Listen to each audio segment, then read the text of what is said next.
Good evening. So let me first introduce myself.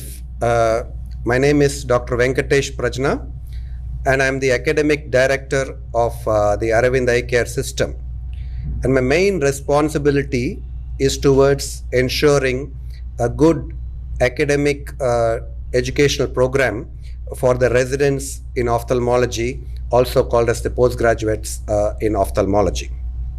So in the next 15 minutes, I would like to share with you some of the practical experiences which I have got in using the flipped classroom model for our team of over 100 postgraduates at one point of time. So before I go into this topic, let me first reinforce one important aspect of the whole thing. The main responsibility of ensuring the success of this flipped classroom model really resides with the teachers, resides more with the management rather than the students. So this is the first point which I would like to stress before I actually go upon with my topic. Having said that, there are some responsibilities which are more focused for academic directors, the person who plans the whole thing, the individual speaker who imparts the teaching program, and the audience who are there to receive the knowledge by being students. So what is the role of the academic director? The academic director has to constantly dream because in today's world, it's very, very difficult to get the attention span of the speakers, whether they are MLOPs, whether they are doctors, whether they are managers. The world has become very fast-paced for the teachers.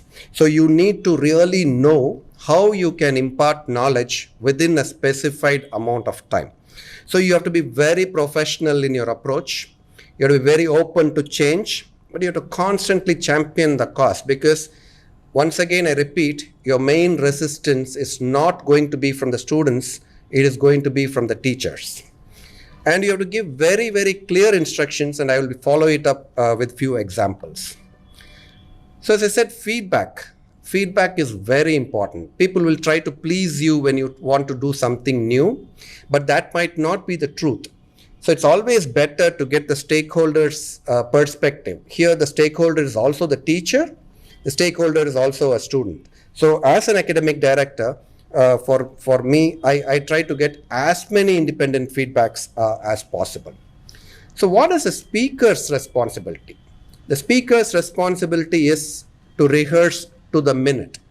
When they go, so it's something like this. The academic director is like the director of a movie. The speaker is like the prime actor. And the audience is like the movie goers. So if you think like that, then everything falls in place. So the speaker has to do the rehearsal as many times as possible. And I always tell the speaker, don't talk. People are not coming to hear your lovely voice. They are coming to hear your content. So you have to communicate and just not speak. And I also remind the speakers that it is called PowerPoint because you have all the power in your hand to make a point. So you really have to ensure that you have all the learning techniques at your disposal. How about the audience? Now we can preach to the audience, but unless our talk is going to be interesting, your audience are not going to be very polite. So this is one thing which we need to keep in mind. So they have to come prepared. For that, instructions have to be given before. They can be participative, and then how you're going to be making them participative is in your hands. If they are not participative, I would still think that the problem is with the teacher and not with the students. And also the audience, if we train them right, they can then polish it with some post-learning skills. So what are the essential components of the flipped classroom model? It starts with the pre-class. In fact, the class is the end point in the whole scheme of things. The pre-class time is the most important thing. So what do we mean by pre-class?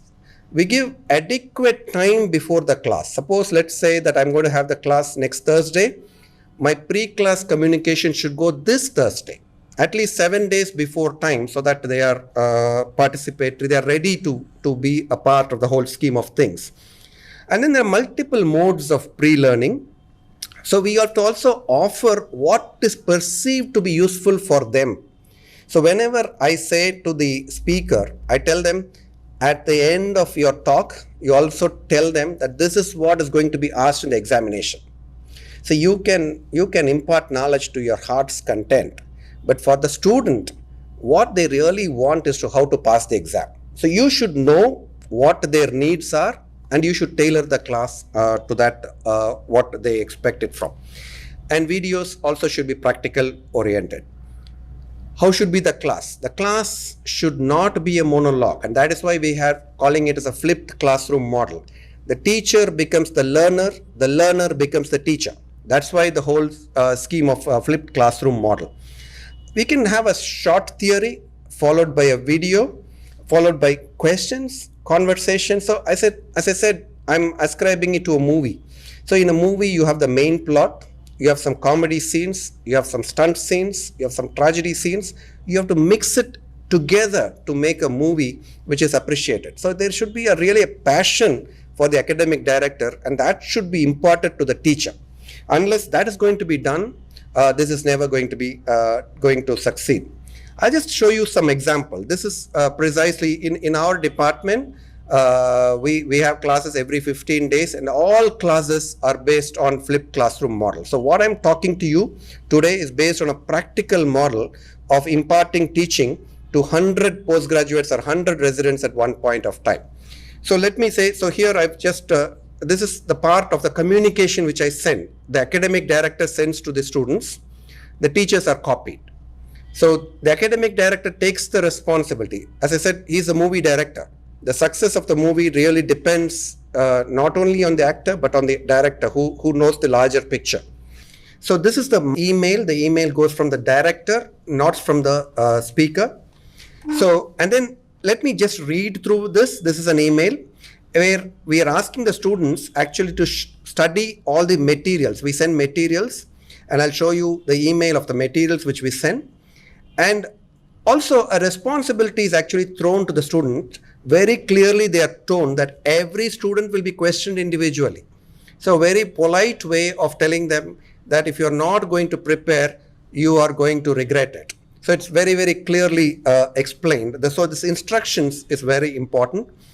And also we tell them that the preformed groups will be made, so that as a group of 100 students, they are like a student union. But if you just split them into 10 groups and all their vulnerability shows up, and so then you will be able to handle the teaching classes much better. So we also say that in the class, all this is communication. All this communication is sent 1 week in advance. We tell them that you will be made to seat according to groups. We will be asking you questions between presentations. We will be giving you points. So actually, a communication is being told to the students that we are here to play a fair game as long as you are going to play a fair game too. Very, very clear, because we are putting so much of investment. We really want the students to come prepared. So we also tell them what the expected outcomes is. See very clearly, this is the communication which I send. I'm not telling them that you will have a lot of knowledge. I'm telling them point blank that you will be able to answer a long question in the exam. When you tell that, the antenna of the students go up. They are very, very interested in the class. They want to really shine in that exam. And also practically, they'll also be confident in diagnosing that particular condition. We also give them study materials. We attach it to them, and I'll show you an email. This is something like this. This is a busy email. Don't bother about it. But just to tell you this is how the email looks like. This is the number of residents to which the message goes to.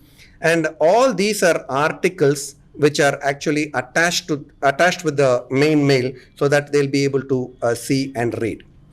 So this is zooming of that articles which have been attached to them. So we've been very successful in this model. So we tried, let us do it for skills transfer. We were doing it for theory classes. Then we decided that especially in this lockdown, because there were not many patients, we said we will engage the students, the exam going students and the teachers in a different way. So we said we will do some skill transfer classes.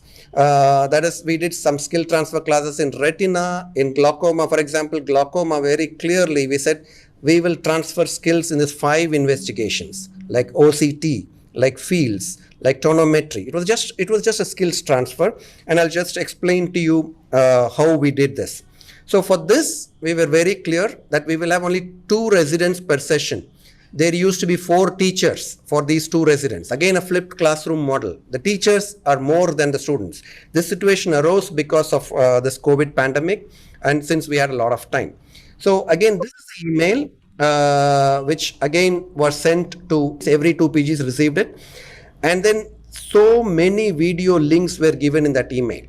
So we don't need to reinvent the wheel. There are a lot of recommended study materials which are done by extremely good teachers, much better teachers than us.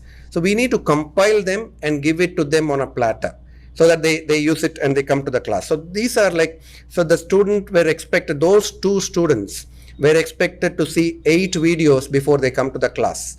And you can imagine 2 students being quizzed by 4 teachers, and so knowledge automatically gets reinforced.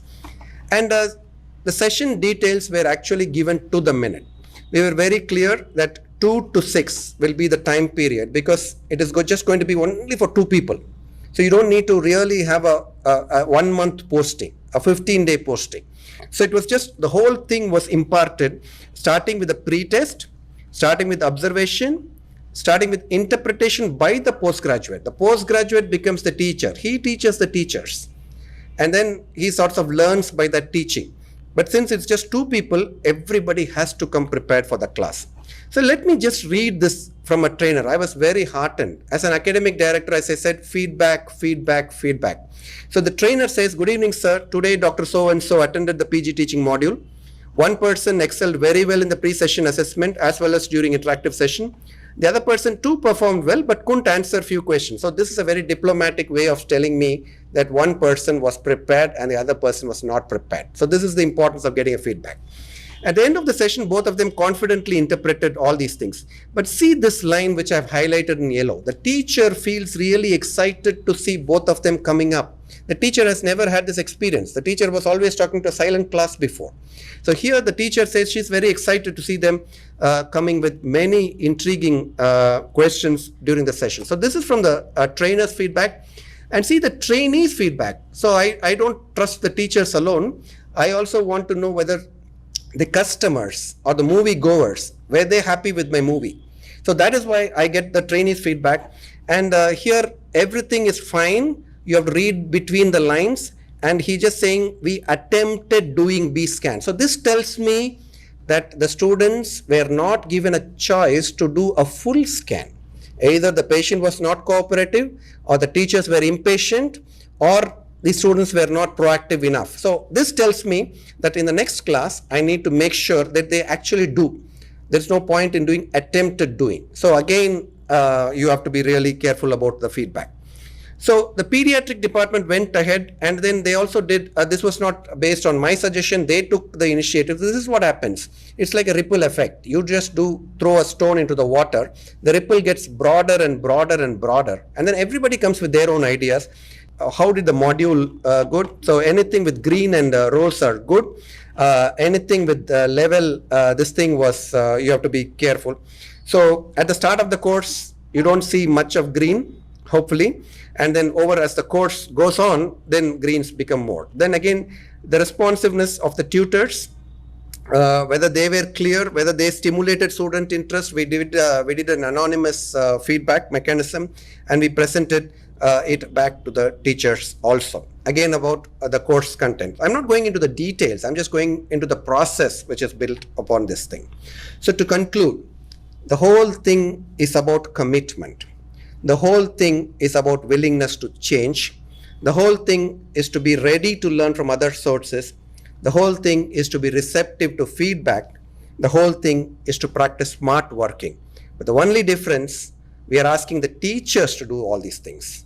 We are not asking the students to do all these things. We are asking the teachers to do all these things. If the teachers are committed, if the teachers are willing to change, If the teachers say, oh, when I was a student, I used to do 10 times more than this, 10 times more than this, then actually you alienate the students. The students think that you are a fossil. They don't want to emulate you anymore. They want to do smart working. So we have to ensure whether the teachers are up to the mark in order to make sure that the students and the teacher sessions become interactive. Thank you very much. I just want to leave you with one advice. So what I've talked so far is full of practical issues. I have successfully implemented to a group of 100 doctors very easily in the past 2 years. We have done it for skill transfer as well as theory classes, and I'm sure this is a very, very, very good way of imparting knowledge. Your students would be initially apprehensive, but would be very, very thankful to you after they have got this knowledge process right. Thank you very much for your patient hearing.